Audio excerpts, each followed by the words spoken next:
Alright, we're going to show you part 5 of a Les Paul refinish. Remember, I bought this old beat up Les Paul, had a Brazilian rosewood fretboard, but was a bunch of errors on it. So I removed the fretboard, pulled the neck off, rebound the guitar, and then I recently posted part 4 where I refret it and level the frets and reglue the neck in. So now for part 5, we're actually going to refinish this with leather dyes. I'm using this Angelus dark walnut, dark brown leather dye first. We're going to apply a real thick, heavy base coat. We're going to get this leather dye to soak into the pores nice. Then what we're going to do is we're going to sand it off and apply a bunch of different colors to get it to really pop. I'm kind of going for a Brock burst, but I'm doing it with leather dyes versus spraying it on. The figure on this wood was really neat from that first picture, but the guitar was in really poor shape. So we're going to definitely get this sucker to pop with that figure that you saw. So this Angelus leather dyes are outstanding. I've used them in a number of videos. Really love the coloring. Love how it goes on. For this guitar, I've actually got applicator pads versus an old cut-up shirt. Really want this one to come out nice. So we'll fast forward the video here a little bit. We're going to put about 3 coats of this dark brown stain on. Get it nice and thick and let it soak in real well. And then we're going to apply a little bit of red dye, this Angelus red leather dye. At first I thought I was just going to do a standard tobacco burst, but then I really do love the Brock burst finish and kind of wanted to see if I can recreate that here.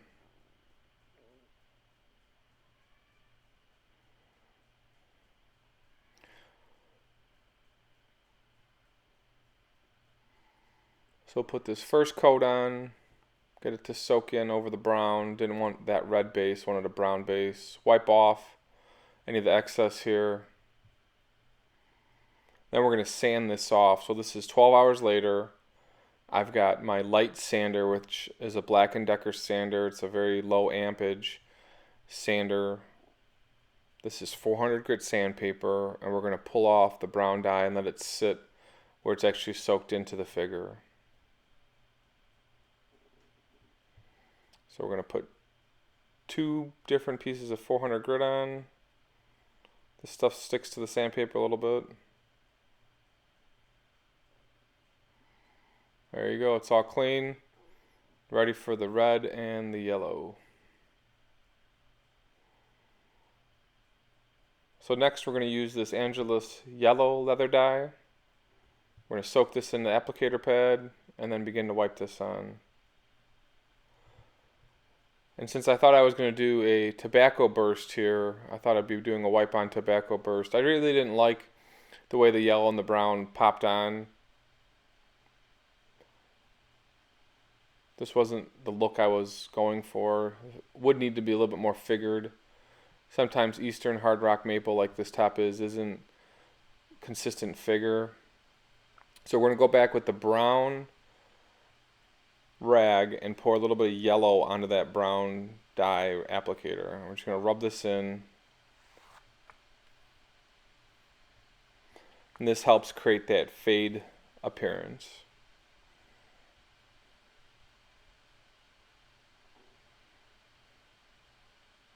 So we'll wipe this off. When you're applying these dyes, it's really a back and forth process. What I like about the Angelus dyes is that they don't get splotchy. In all the videos I've used, I haven't really seen it get splotchy. So we'll go back with a little bit more brown here.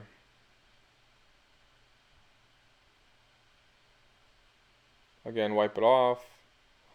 I'm going to come back with a little bit of yellow, fade that section in.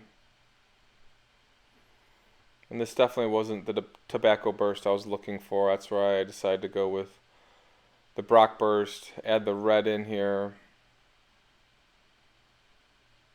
Get it to fade properly.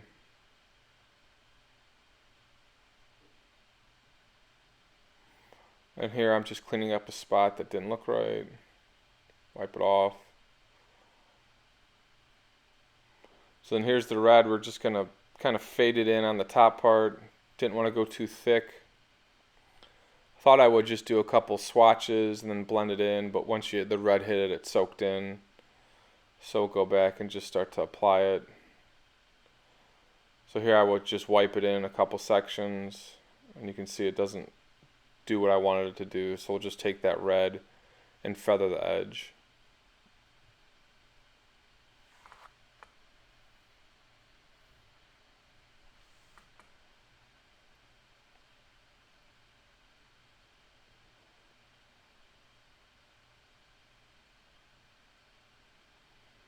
So we'll come back with the brown, fade the brown and the red in here.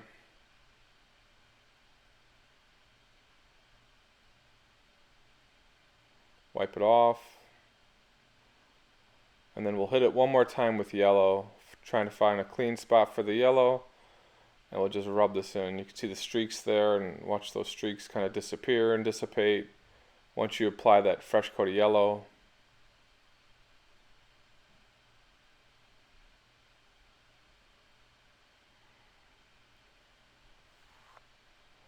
We'll wipe this off. At this point we're looking really good. This is what I was looking for. I've got a nice red edge, got brown and then yellow in the middle. We'll just clean up one little corner here. A couple spots don't look right.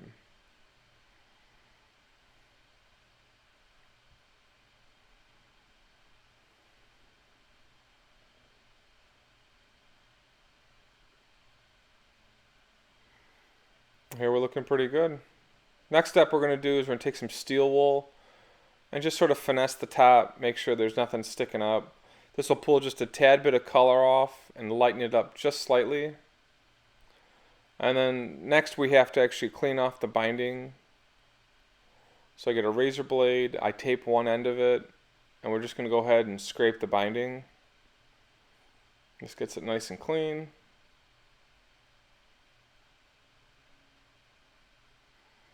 We'll be ready to apply a finish.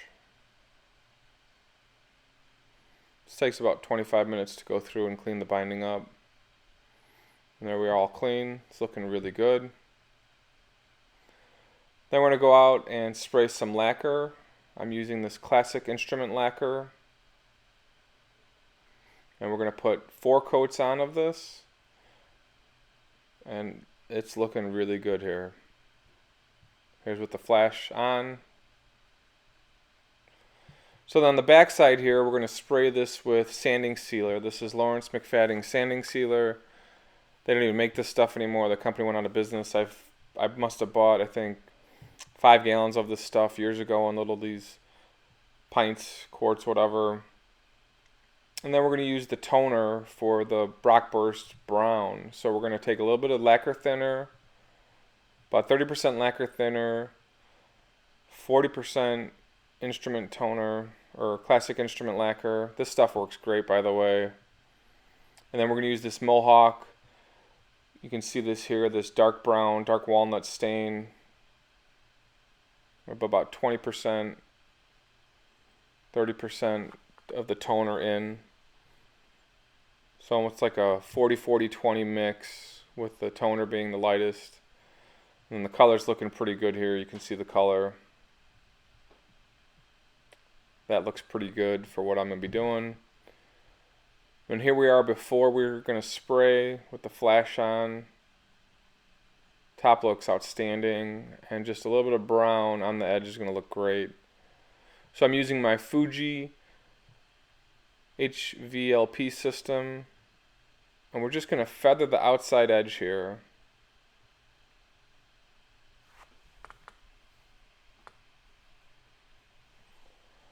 We'll put a light coat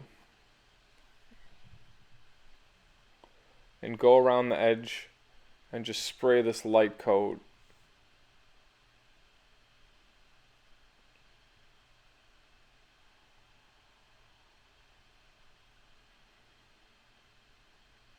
Freddy Frets has a great video on a tobacco burst. If you guys want to see that, look him up. He's got a really neat tobacco burst on a telly. You can see I'm spraying in my garage. I don't have a dedicated spray area. All my kids' stuff everywhere. So this is just a back and forth to clean up the edge. Speed this up here a little bit.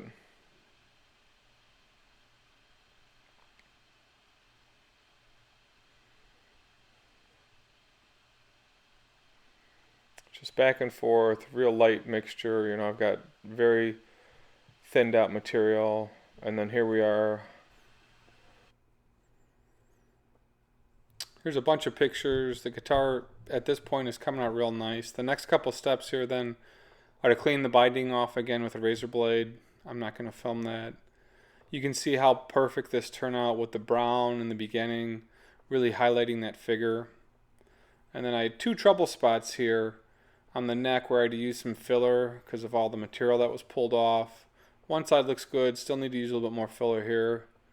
So I'm going to take that same material and apply it on the back side. This time we're going to use some 3M fine line tape, which actually cleans off the binding really good, protects the binding so I don't get any overspray on it.